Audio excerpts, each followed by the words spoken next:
Most advice about getting better at making is predictable. Practice more, buy better tools, follow tutorials. But what if I told you the real breakthroughs come from doing things completely unexpected? Title says 10, but I actually have 20. I'm an artistic woodworker, but this applies to all creative hobbies, especially if you think you're not creative. This isn't about traditional techniques, this is about rewiring your creative brain to think differently, and this video is brought to us by the Woodworkers Guild of America. This is a good one. This video is extremely packed with information, so I provided chapter markers throughout. Also, down in the description, I provided a cheat sheet that you can just copy and paste into your notes. And on my website, there's a PDF that you can download.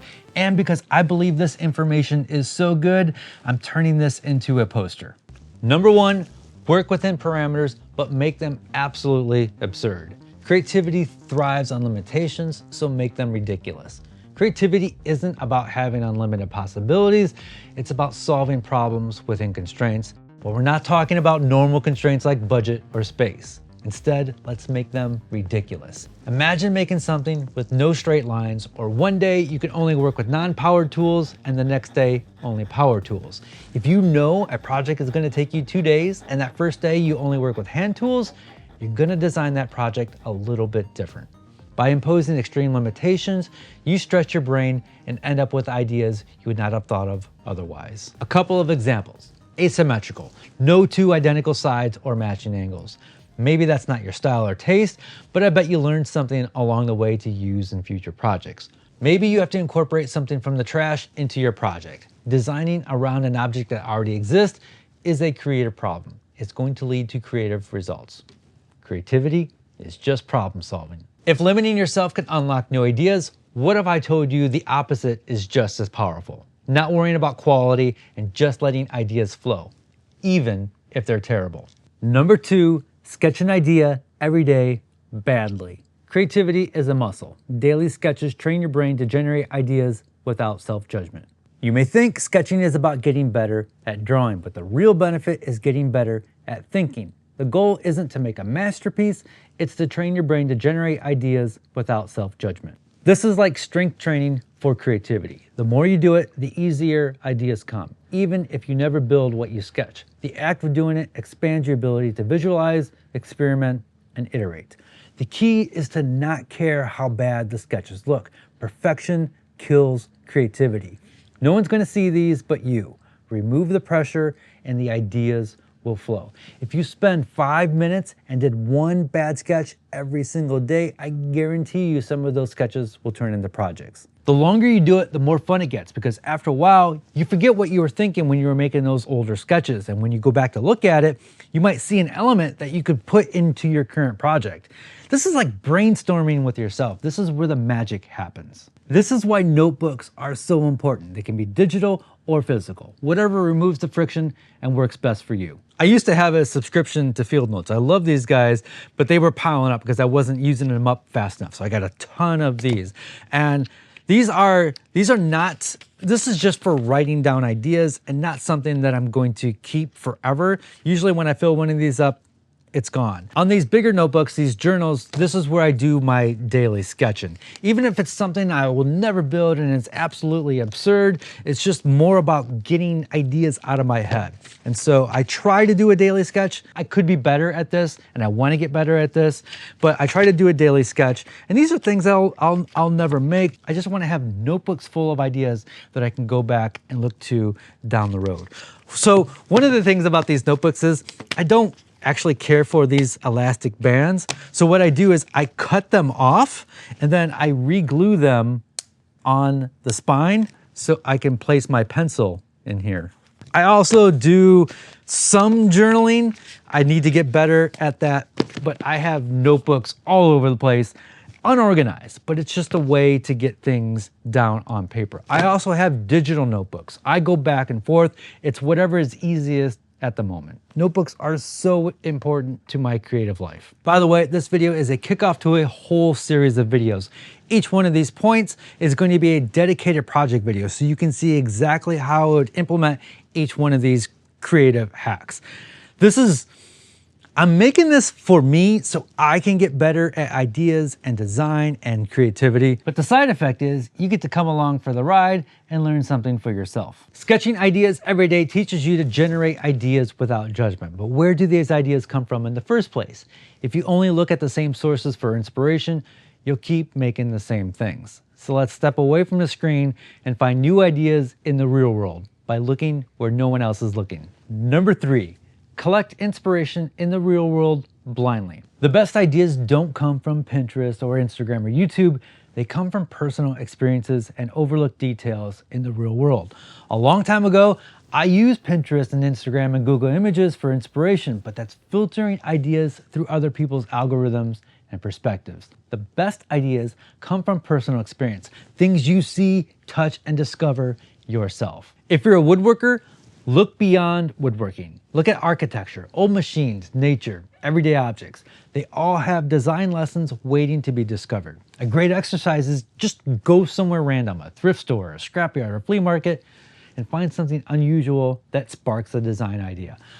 I go to the antique mall all the time, not to buy things, but to look at things. I mean, I usually buy something because I'm a book and camera collector and I just like random things, but I'm mostly there to collect ideas and collect potential. Take pictures, keep a physical sketchbook, or start a folder of real-world textures, objects, and patterns that intrigue you. Inspiration isn't about copying, it's about absorbing ideas from unexpected places. If you do use your phone like I do, make sure you're saving these collections into folders so you can access them easily. I actually use a free app from Apple called Freeform to keep all my ideas and inspiration. So anytime I take a screenshot or a screen grab, I have it go into Freeform instead of my photos so it's not getting mixed up with all of my personal photos. I even have a shortcut set up on my homepage to quickly add photos into my inspiration board.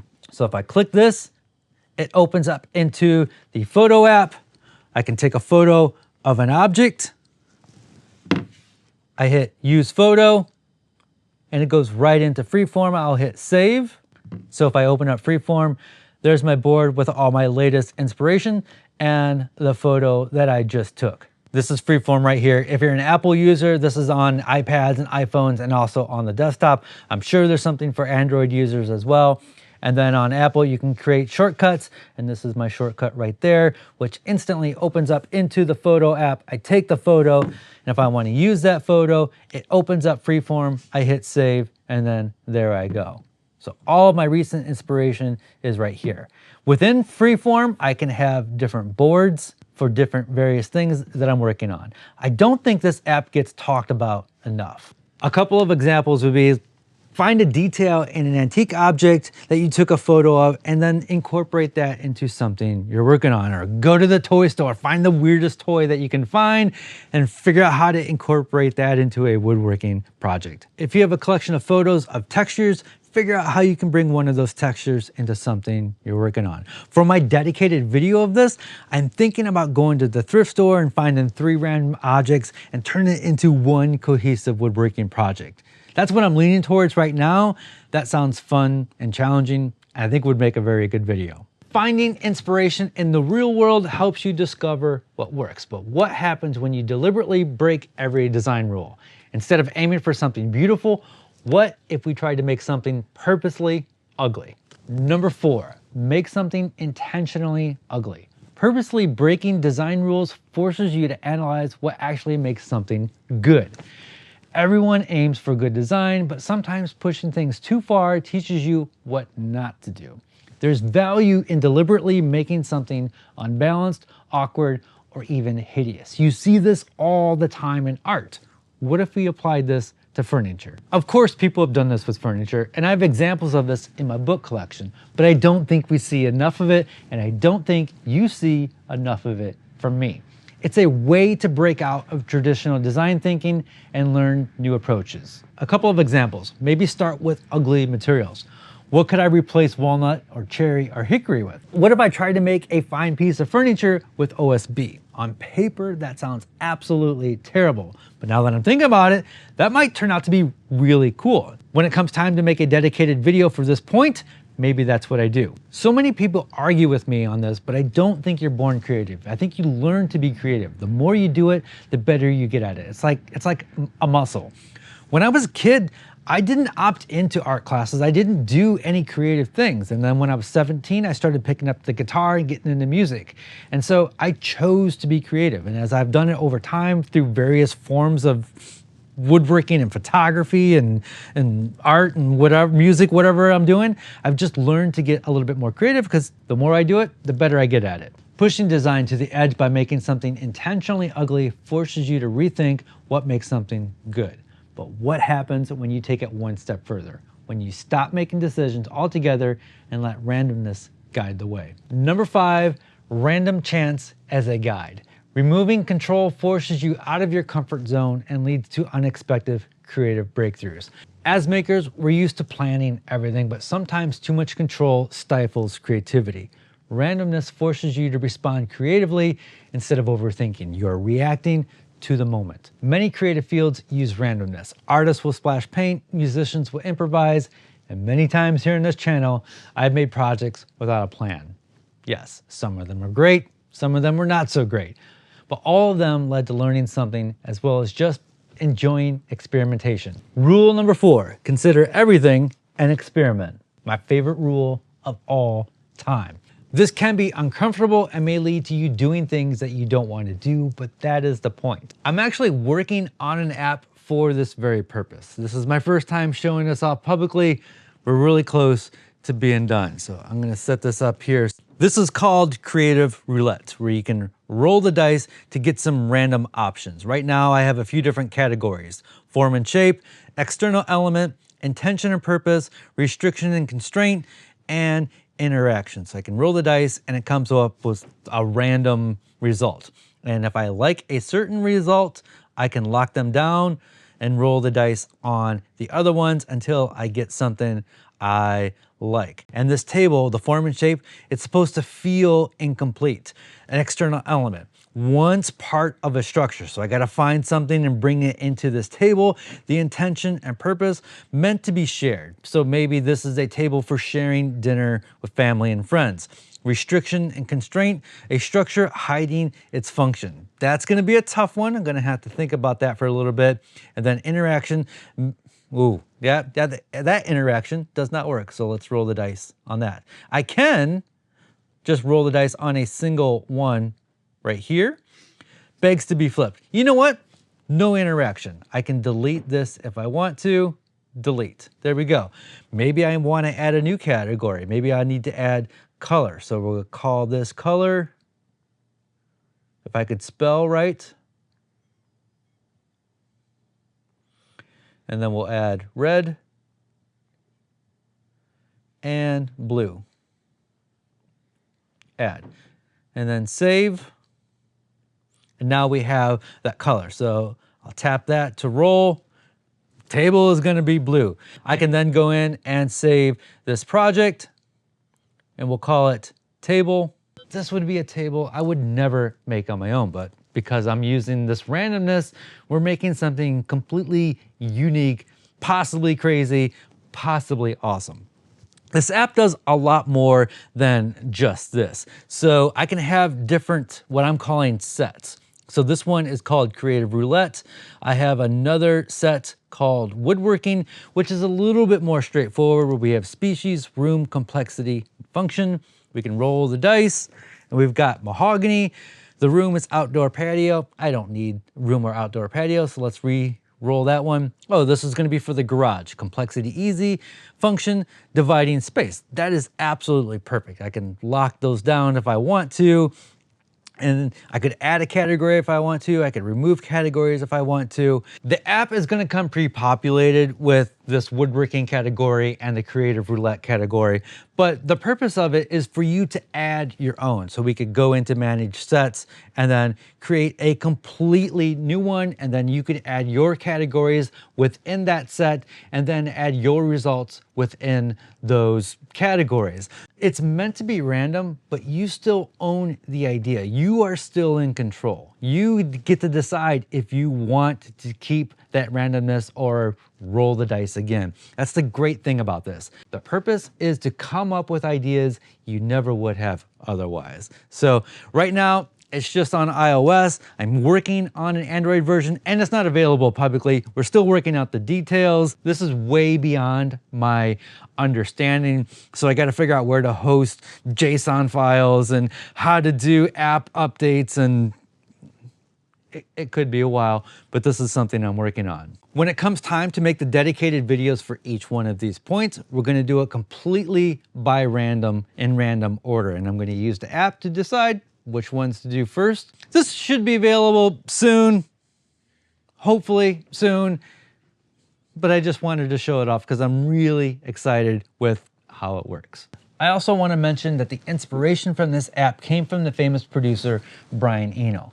Back in the 70s, he created this deck of cards that he called Oblique Strategies. Many musicians, including David Bowie, used this to break out of creative blocks. This app works in a similar way, but has a lot more options and puts you in control. Letting randomness guide your choices forces you to work with unexpected results. But what if instead of random decisions, you started with material that was completely wrong for the job?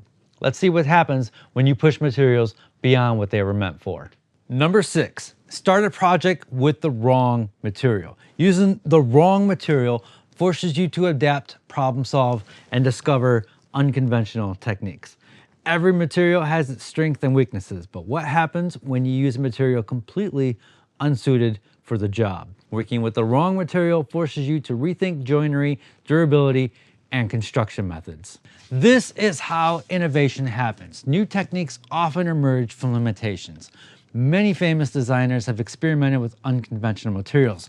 The first one that comes to mind is Ray and Charles Eames using bent plywood to make furniture, and now you see bent plywood furniture everywhere. You'll either find a surprising solution or learn why the material is just wrong, but either way, you're gonna learn something. Making a chair out of cardboard. This has been done before. The Wiggle chair is probably the most famous example of this. Earlier, we talked about using OSB for fine furniture. Why shouldn't you use OSB? Well, 1, it's pretty ugly, and 2, it's going to chip, splinter, and break apart at the joints. How do you get around that? That's going to involve you getting creative. That's what this whole thing is about. A couple more examples is create a typical woodworking project, but use plexiglass. It's gonna be stupid expensive, but you could do it. And there's a lot of problem solving that you're gonna have to work through there. And to my woodworkers, what if you collected all of your sawdust and mixed it with glue to form boards?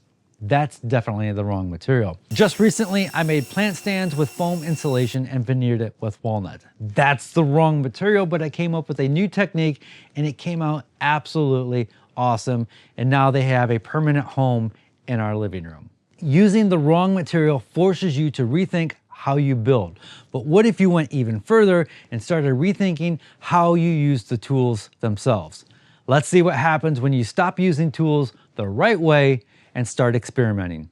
Number 7, use tools incorrectly, but safely. What happens when you treat your tools like a creative instrument? This one is a dangerous one because I don't want to encourage you to do something that could harm yourself. Protect yourself before you wreck yourself. Izzy Swan is a great example of this. He's got some amazing videos where he uses his table saw in very unconventional ways. I've seen him use it as a lathe and he makes all these crazy jigs. I'm just gonna encourage you to go check it out for yourself. Again, safety should be your number 1 concern. He's just one of those people where you know his brain works a little bit differently than your average woodworker. Some crazy, amazing stuff. You should really know and understand your tool and how to use it correctly and safely before you use it incorrectly. This can unlock new textures and shapes and approaches. The goal isn't recklessness, it's exploration. Again, rule number 4, consider everything an experiment. Using a jigsaw to create a texture on the edge of a board. Use your CNC manually like a big Etch-a-Sketch. I would throw a board on there and use a Cove bit and just start creating random designs on there. I'm gonna call this one router painting, where you have the bit barely sticking out and then you can freeform carve some things into a board. Again, you gotta be careful. If that bit is sticking out too much and it catches, it could be a bad day. I'm not encouraging you to do unsafe things. I'm encouraging you to think differently. This is where so many innovations and inventions come from. I haven't quite figured out what I'm going to do for this dedicated video because, again, I don't want to encourage people to do unsafe things. So it's going to take a little bit more thinking. Experimenting with tools in unconventional ways can unlock completely new techniques if you do it safely. And speaking of pushing tools beyond their usual purpose, I found an awesome tutorial from today's sponsor, the Woodworkers Guild of America, on how to cut coves on the table saw. It's the perfect example of thinking outside the box while still learning from the experts. Woodworkers Guild of America is an online community packed with step-by-step woodworking instruction, expert techniques, and project plans. Whether you're a beginner or a seasoned maker, they have premium videos on everything from table saw techniques and advanced joinery to finishing tricks and shop efficiency. One of my favorite videos I found is their cove cutting tutorial on the table saw. Normally, we think of the table saw as just making straight cuts, but this method uses the tool in a way that it wasn't intended. It's the kind of technique that makes you rethink what's possible with the tools you have. In all of the years I've been woodworking, I have never attempted this. I just watched George's video, and this is going to be my very first time.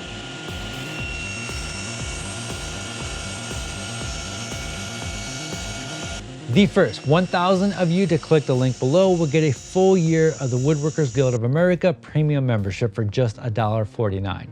That's a crazy deal for an entire year of expert woodworking videos, plans, and tutorials. This special offer is only available for new members, so if you've been thinking about trying it out, now is the perfect time. So, if you want to keep sharpening your skills and learning techniques you never even thought about, click the link in the description or scan the QR code here on screen to join the Woodworkers Guild of America today. Now that we've talked about improving your skills, let's put some of them into action by creating something entirely from found objects. Number 8, build a project using only found objects. Creativity isn't about having the best materials, it's about making something from whatever you have. Some of the best ideas come from repurposing rather than starting with new materials. Found objects already have a history, texture, and a story built into them. I see this all the time online of people posting projects that they made and it contains some sort of sentimental object from their family history. Working with salvaged materials forces you to make choices rather than relying on perfect lumber. Us woodworkers have spent lots of time flipping through the boards trying to find that straight grain without any knots. I've actually been collecting knots over the years to use in a project. I'm not sure what I'm gonna do with them yet, but I'm gonna cut them all out and incorporate it into something. It's also an eco-friendly way to design, turning trash into functional pieces, reusing things. The obvious example for us woodworkers is making stuff out of our scrap wood. I've had this thought for a long time of taking all my scrap pieces and then just ripping them into 1-inch wide pieces and gluing them all back together to make bigger boards, all random species and everything. Kind of like what you see with the chaotic cutting boards, but then make a project out of that. You could go to the thrift store and find a lamp. There's always lamps at the thrift store.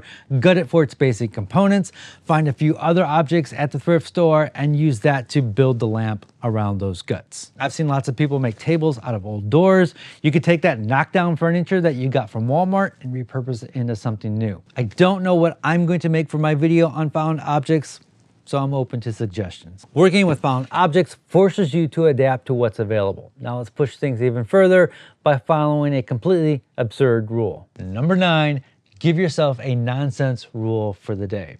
Earlier in example 1, we talked about how setting absurd intentional constraints can lead to unexpected solutions. This time, we're going the opposite route, giving ourselves completely ridiculous rules just to see what happens. It's less about structure and more about pure creative chaos. When you have too much freedom, your brain defaults to familiar ideas. The weirder the rule, the more creative you have to be to work around it. Couple of examples: if you normally listen to jazz while working, try listening to heavy metal instead, especially if you hate heavy metal. Or if you normally listen to heavy metal, try listening to some classical music. You're creating a different environment to get you out of that familiar cycle. We are so used to trying to remove friction when making our projects. what happens if we add friction? Maybe your shop is like mine. It's all set up and you have everything ready to go. What happens if you force yourself to move every tool out into the driveway for every cut?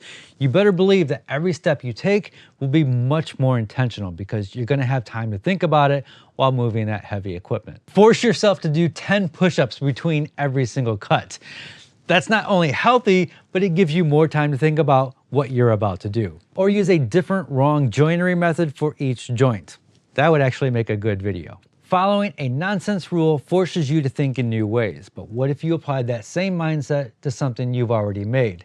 Instead of starting from scratch, let's take a past failure and turn it into something new. Number 10, remix a past failure. So instead of failures being a dead end, they're the starting point for a new project. The difference between a failed project and a successful one is just one more iteration. I know a lot of us woodworkers hang on to our failed projects as a reminder of something that went wrong or something that we'll come back to later. What if we took that and made it into something completely different? I already know what my failure remix project is going to be, and that is this vase and stand. This was supposed to be this huge grand thing, and I wasn't feeling it anymore and just gave up on it. I know what I'm going to turn this into, and I'm going to make a video all about that. Cut apart a past failure and rearrange it. Treat it like a puzzle. Turning failed projects into new creations is a powerful way to grow. I actually have 10 more of these creative hacks that I'm just gonna call honorable mentions. And frankly, the reason that I'm not going into depth is I got tired of writing and didn't want to write 10 more. But here we go, in no particular order. Go somewhere where design isn't the focus. And I'm gonna let you interpret what I was thinking when I wrote these down. Stop halfway through and let somebody else react to it. So you're gonna be playing off of their reaction. Maybe they don't even know, I said I wasn't gonna explain this, but here I am. Maybe they don't even know what you're making and they have to guess what you're making, and then you have to play off of that guess. I think that's a good one. That one should have made the list. Copy something and then secretly sabotage it. I'll let you interpret that. Reverse engineer an object in your house, create a fake problem, then solve it. I think we all do that every day in our lives anyway. Spend a whole day without making anything, only observing. I do this all the time, especially when I'm going to the antique mall. I'm just collecting ideas. I'm just observing. If you're I already said it. Spend a whole day just observing, taking notes, take photos, collect potential. Work in total silence or in total noise. Make something tiny, then make something huge. I actually don't know what I was thinking when I wrote that. Make something tiny, then make something huge. Is it the same object or are they different objects? I do that every night. I've been working on this video for a while, so I don't know what I meant by that. Get a creative hobby that's wildly opposite. So some of my creative hobbies are music. That's my only one. That's the only one that I don't film. But putting your creative focus into something else can actually help you come up with ideas on your main hobby. Have multiple hobbies. Use different parts of your creative brain. Start without a plan, then set a ridiculous constraint halfway through. Maybe use my app to set that constraint. Use the wrong tool on purpose. That'll get you views on YouTube for sure. Like I mentioned before, all of those points are going to be turned into a dedicated video. This is the start of a new series.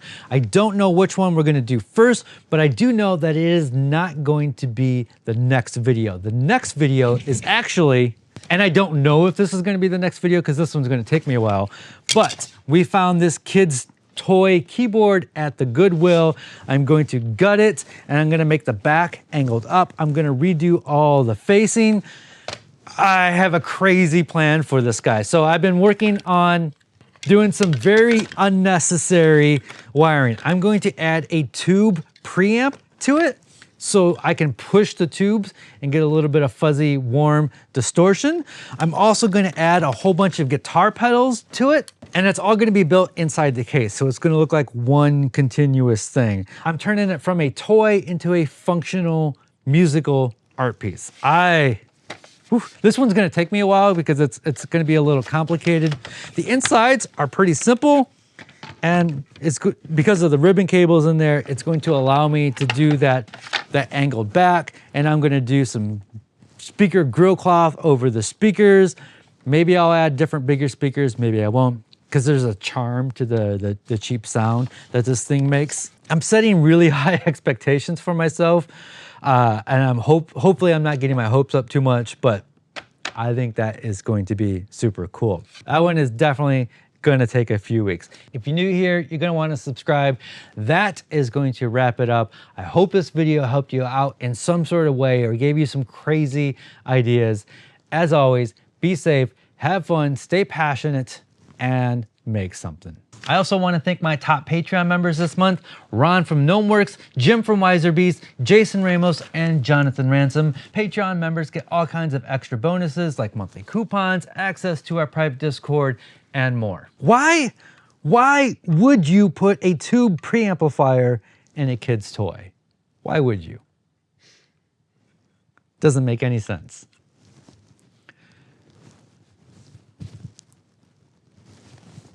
What do I do with all of a sudden I don't know how to use my arms. That you should put in.